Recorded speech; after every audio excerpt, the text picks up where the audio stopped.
Бириккен Улуттар уюмунун башкы катчысы Антонио Гутерреш Африка өлкөлөрүндөгү ачарчылыкты жоюу үчүн эл аралык донорлордон 5 миллиард 600 миллион доллар өлчөмүндөгү акчалай жардам сурады. Анын 4 миллиард 400 миллионун март айынын аягына чейин жыйноо зарыл. Бириккен Улуттар уюмунун азык-түлүк менен камсыздоо программасынын маалыматында Нигерияда, Сомалиде, Түштүк Суданда жана Йеменде 20 миллиондон ашуун тургундар ачарчылык менен жабыркап келүүдө.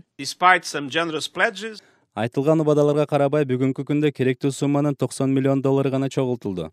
Бул өтө аз акча. Жыл башталбай жатып эле мындай көйгөйлөргө туш болуу Бириккен Улуттар уюмунун азык-түлүк менен камсыздоо программасын Йеменге бөлүнүп жаткан гуманитардык жардамдардын көлөмүн кескен азайтууга алып келди.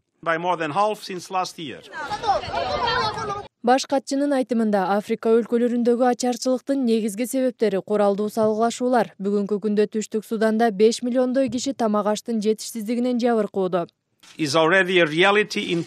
Түштүк Судан ачарчылыктан каттуу жабыркап жатат. Кырдаалды көзөмөлдөп, тез арада чара колдонбосок, бул көрүнүш башка өлкөлөргө да кесирин тийгизет. Эгер эл аралык донорлор жардам берсе, биз бул абалдан жеңил чыга алабыз.